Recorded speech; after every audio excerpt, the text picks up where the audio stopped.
Monde numérique. La moitié de ce que vous voyez sur le web serait écrit par des intelligences artificielles. C'est ce que révèle une étude de la société Graphite, une agence californienne spécialisée dans le référencement des contenus en ligne. Un phénomène qui a commencé fin 2022 avec l'apparition de ChatGPT et qui n'aurait pas cessé d'augmenter. En novembre 2024, toujours selon Graphite, la quantité d'articles générés par IA aurait dépassé celle d'articles écrits par des humains. Un phénomène qui est corroboré par d'autres études décrivant à peu près la même chose. En avril 2025, une étude de l'entreprise de marketing Ahrefs parlait, elle, de 74,2% du contenu du web généré ou modifié par intelligence artificielle. Généré ou modifié, on va revenir dans un instant sur ce distinguo. Et puis d'autres estimations plus alarmistes prévoient que ça ne va pas s'arranger. Elles évoquent jusqu'à 90% de contenus en ligne qui seront générés avec l'aide de l'IA d'ici 2026.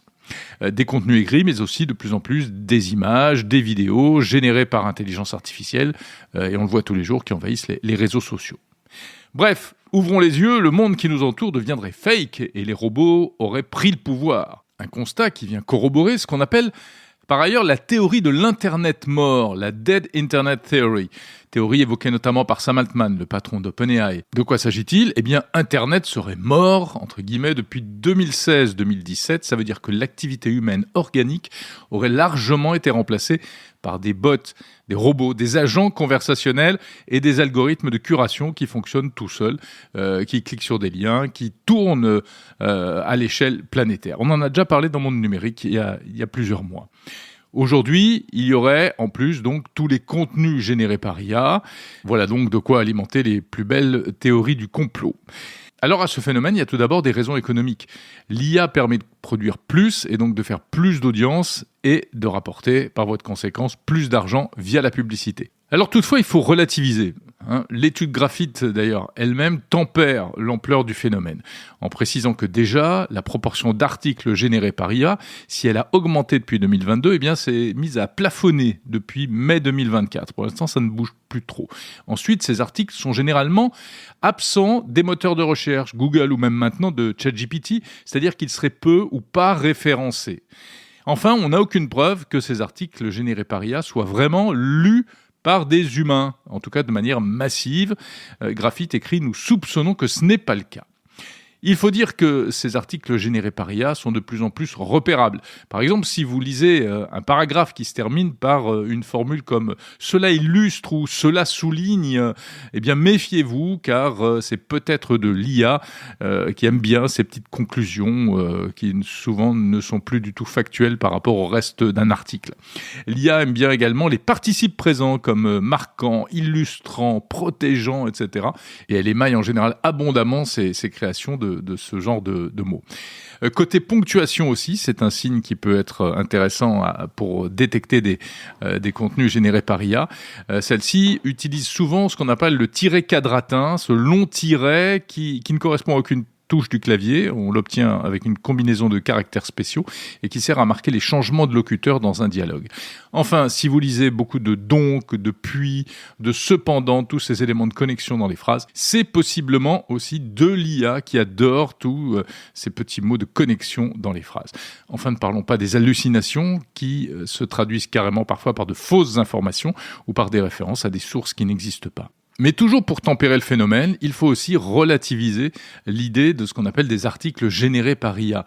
Qu'est-ce que ça veut dire exactement ? Est-ce que ça veut dire qu'ils sont entièrement générés par intelligence artificielle de la première à la dernière lettre, ou bien qu'ils ont été écrits par un humain avec l'aide de l'IA ? Je vous avoue que cette chronique a été conçue en partie avec ChatGPT pour trouver des sources, des idées à développer, etc. Ou encore, d'ailleurs, parfois s'il s'agit de traduction par intelligence artificielle, car l'IA peut intervenir à différents niveaux. Et puis, il faut noter aussi que la proportion de contenu généré par IA varie selon la langue et selon le domaine. Par exemple, est-ce que ça va être sur des blogs, sur des sites d'actualité, sur des pages de description de produits, des sites marchands ? Évidemment, on n'est plus dans le champ de l'information à proprement parler. Enfin, le fait que ce soit généré par de l'IA, ça ne veut pas dire automatiquement que c'est mauvais, ou en tout cas que c'est bon ou mauvais, même si ça pose, c'est vrai, un certain nombre de questions. Ça pose des questions parce que si les contenus fabriqués par IA se mettent à envahir le web et que ces IA continuent en plus de se nourrir elles-mêmes de ces contenus, eh bien, que va-t-il se passer ? On sait que quand l'IA bouffe ce qu'elle a elle-même produit, cela peut conduire à des boucles folles et à des hallucinations encore plus fréquentes.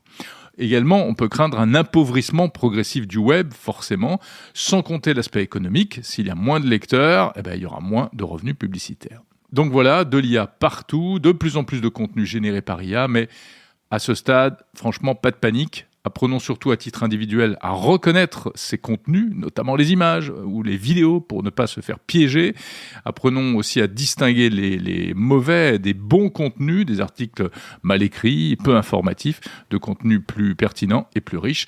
Et au final, si l'IA produit des contenus qui ne sont plus lus par des IA sans humains, en fait, elle a qu'à s'amuser de son côté. C'est pas ça qui nous empêchera, nous humains, de rester aussi entre nous. Donc en réalité, ce qu'on peut prédire, c'est qu'on va aller de plus en plus vers une espèce de web hybride qui sera moitié humain, moitié artificiel. La question est de savoir dans quelle proportion à l'arrivée.